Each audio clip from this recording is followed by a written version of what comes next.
Update on my situation with future sister-in-law and the dress I'm wearing to her wedding. Original post. I don't know if I can include a dress, but Thursday was my 40th birthday. I usually don't celebrate birthdays. My husband, 40 male, just makes me dinner and give me a present. And then my mom invites me for breakfast and gives me a present from the whole family. But when I turned 20 and 30, I had a bigger party, and now too. I invited immediate family and my closest friends. The party was yesterday and it was a great day, and I'm so hungover now. I noticed that brother-in-law, husband's brother 46 male, and his fiancée 28 female were a bit standoffish. But my soon-to-be sister-in-law is always standoffish with me, so nothing new.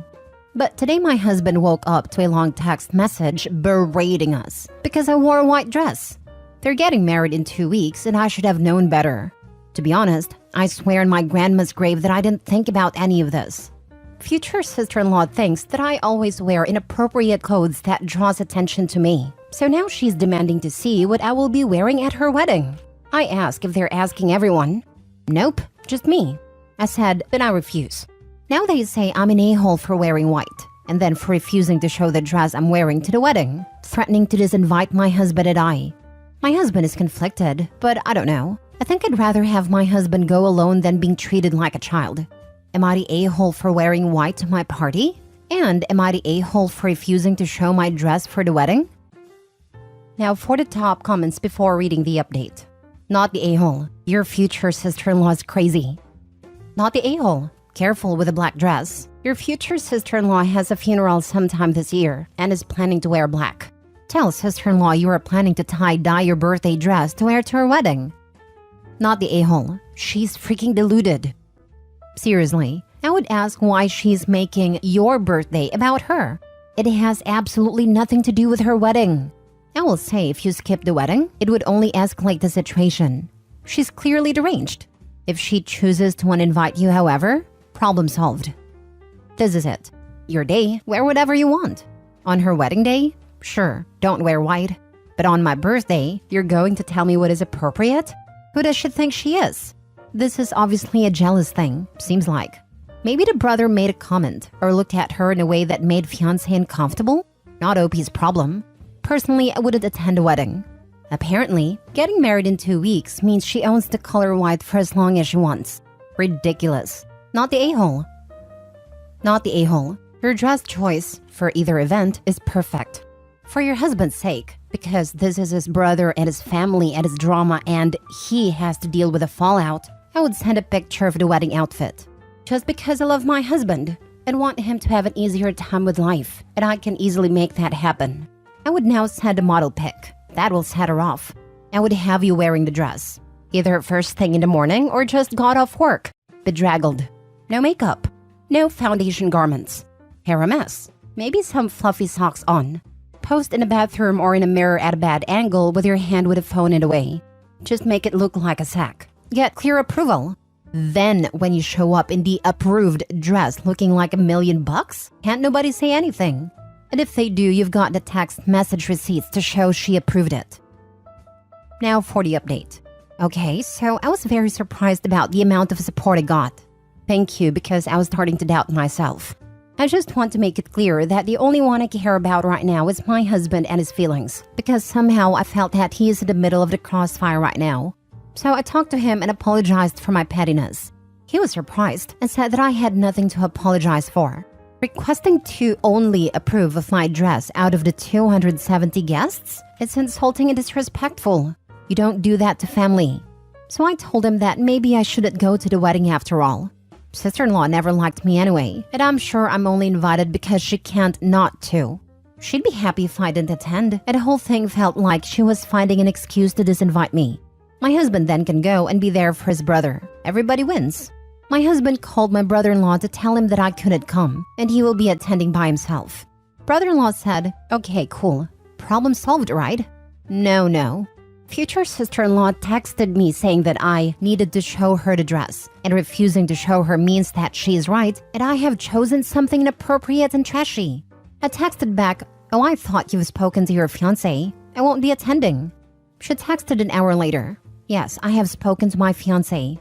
If you remember from yesterday, none of you are welcome if you don't show me the dress. So if you still refuse, neither you nor husband can attend. I talked to my husband now, and he literally had no words. He said to stop texting future sister-in-law and that he will fix this. So I'm staying the heck out of this. Your sister-in-law is unreasonable, burning with envy, and the extent she took is just pathetic. Both the white birthday dress, which you had every right to wear to your own birthday, and your wedding reception dress are gorgeous.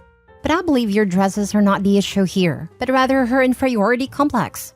Good luck to your brother-in-law, and if he's as pathetic as his soon-to-be wife, good luck to all of you dealing with them. My thoughts exactly. Just cut them dead to avoid a lifetime of this pedantic nonsense. You should send her a picture of your dress worn by your husband. She is crazy. But also, brother-in-law should date women his age. Lol, brother-in-law is another gem. He cheated on his ex because she had several miscarriages. And when he got caught, he said it was because he was depressed for not having a family. They divorced. This was 3 years ago. Now his ex is pregnant with her new man, who is actually future sister-in-law's ex-boyfriend. And brother-in-law is devastated she moved on faster than him. So I think this whole marriage is to one-up his ex, to be honest, because she's not married yet. Of course, these are all speculation and gossip. I thought maybe you would appreciate some background story/gossip. Cheating on someone suffering multiple miscarriages? This a-hole's the devil. Hopefully an STI that he gave her didn't cause the miscarriages. Just skip the wedding. Tell them both you'll make it to the next one. Dogs don't change their spots. I've actually heard that leopards can't change their shorts. A snake can shed its skin, but it doesn't make it any less of a snake. I still say show up to the wedding in your birthday dress. Still the only wedding I would suggest this level of pettiness.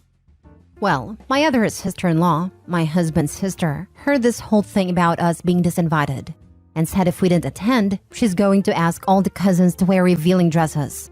She sounded like she meant it.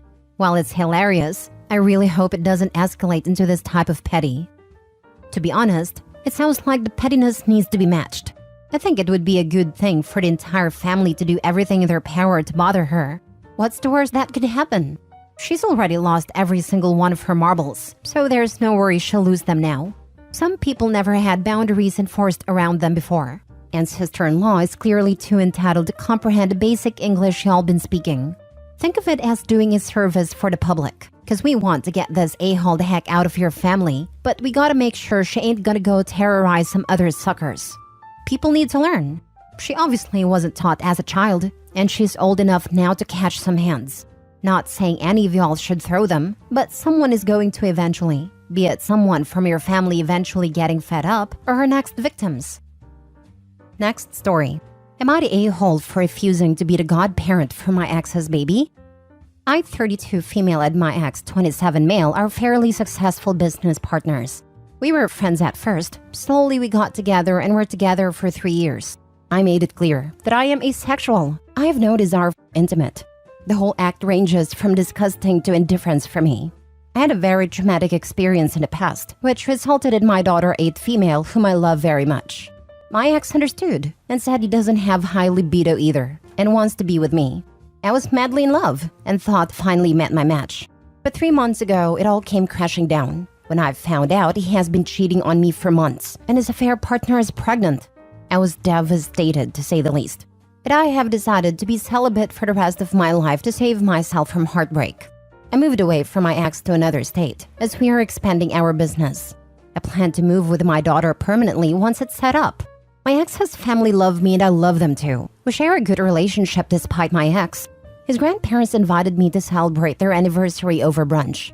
I love them, and we 3 share inside jokes.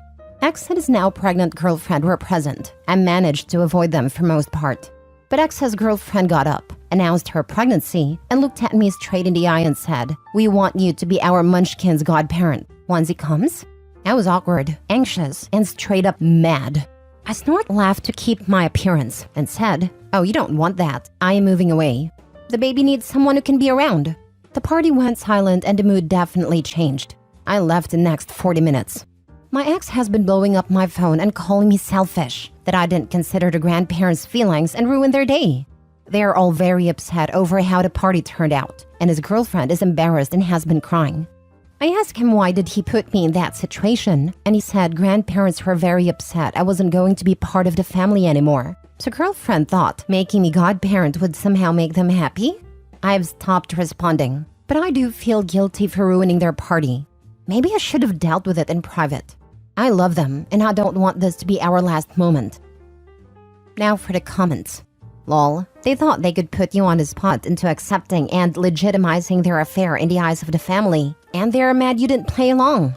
Ignore them. They were classless, tacky a-holes all the way. I would have responded, you are out of your damn mind to ask me that. Were you raised by baboons? Took the words right out of my mouth. Your ex and his mistress were selfish enough to put you on the spot for their benefit, and now have the gall to say you're being selfish. They are the ones who upset his grandparents, not you. Also, it sounds like his grandparents aren't thrilled about having a home wrecker in the family. Not the a-hole. The audacity asking you to be godparent to their unborn baby when your ex cheated on you with her. So why that people do this? The disrespect. Right? I just saw on another post someone used the phrase, the lion, the witch, and the audacity of this bitch. And that is definitely running through my head with his story too. Not the a-hole. If ex is going to gaslight you and guilt trip you even before the baby is born, maybe it's best to split up the business? The business in another state is yours and the business in this state is his? After you take your share, of course, and have a lawyer draw an airtight contract. Your ex is a cheater. One who cheats in marriage will cheat in business. You are friends. You're just civil acquaintances now. What's next? They'd ask you to be maid of honor at their wedding? The business was initially funded by his grandparents and my parents. My brother will be stepping in my place, and I will be setting up the out-of-state one. I will tell my brother to keep an eye on him. Haha, no wonder his grandparents are giving him grief. You were the one couple to join the families in business forever, and you ruined that. Last story. Am I the a-hole for letting my friend struggle with her newborn baby? I, female 31, have a friend 32. Let's call her Laura. We've been friends since elementary school, but our relationship had a few rough patches. We're close, but she can be a little self-centered and callous. I know it's rooted in childhood trauma, and it's not intentional. She suffers the most from constantly driving people away, but sometimes it's still hard to stay by her side. Laura had a one-night stand and got pregnant. I told her it would be irresponsible to be a single mom when she can barely support herself, but she's decided to keep it anyway. So now she has a 2-month-old daughter, Mia. She had to quit her job halfway through the pregnancy because it was harder than expected, and obviously can't go back in the near future. She's also depleted her savings, and now her only income is childcare benefit and monthly allowance from her parents until she can get a job, but it's not enough to cover her expenses. Last week, she came up with the idea that they could move into my guest room. She thinks it'd be perfect because I own the apartment, so there's no rent. We can split bills and groceries. I can watch the baby when Laura's tired, and she can help out with chores while I'm working. I said no and couldn't even explain why, because she immediately started screaming about how I'm selfish, heartless a-hole. How can I be so cruel and cold, and that I don't understand what she's going through? I tried to tell her to move back home because I know Laura's mom already offered it, but she called me an a-hole again because as a mother, she can't live with her parents. Even though she can be a bit entitled, it's never been this bad, so her behavior came as a surprise. I gave her a few days to calm down, then I called to explain that while I love them both, I can't take them in. I've already helped Laura buy newborn essentials, and I told her I can help cleaning or cooking so she can have some rest, but I can't do anything more. I've recently been diagnosed with panic disorder. I'm at the end of my rope, and I'm clearly not in the mental or emotional state to basically adopt a family. She started crying and said that she's disappointed in me because I have no idea what it means to be a mother, and I don't even try to understand her situation. Then she told me she's not sure anymore if they even need me in their life. I feel guilty and terrible for not being able to do more for them, especially for Mia, who doesn't deserve to grow up like this. And I know Laura needs help because being a single mother is terrifying, but I can't do more. I can't do more. She says her real friend wouldn't put herself first. But if I don't put myself first now, I'm not sure I'll ever be able to recover from this disorder. But maybe she's right, and I'm just being a selfish a-hole now. Am I? Not the a-hole. Laura has a consequence, and now wants to freeload off of you? You might be dodging a bullet if she cuts you off. Yep, that was a preview of her true behavior. Be thankful you saw that before you agreed to let her move in. You can be a supportive friend without letting her move in and walk all over you. If that's not good enough for her, then it's her loss, not yours, not the a-hole. They never considered or offered or discussed letting her move in. This was totally the friend's scheme. I think so too. She straight up invited herself to live in OP's apartment. Rent-free, I might add, because sis made sure to point out that since OP owned a unit, there was no rent, which is hilarious. And then voluntold OP to babysit for free probably every single evening after work. Absolutely not. OP is not obliged to play full house with his friend. She acts just a little entitled? No, how about entitled in a major way? She's the only one who got pregnant and quit her job because it was too hard. She has an expectation of everyone taking care of her in the manner she sees fit. Sorry, that is not how the world works. She should be able to find daycare and start working. Yes, being a parent, especially a single parent, can be hard. This is what she chose. It's no reflection on you for drawing boundaries and not taking her in and supporting her. It's rather presumptuous of her to assume that this would be okay. I don't care if she has an abuse history in the past. She's making these decisions and nobody else. You are not the a-hole here and stick to your boundaries. She needs to figure this out and it's not on you to support her or her newborn daughter. She says a real friend wouldn't put herself first. Well then, she isn't a real friend because all she's doing is putting herself first, not the a-hole. A real mother would put herself first. Her mother already offered her help and a place to live, and she won't move back in because reasons? And my guess is those reasons are entirely ego-related, or her mother will expect her to contribute to her own upkeep. Probably because she'll have to pay a bit of rent and help around the house, and contribute to the group like a responsible adult.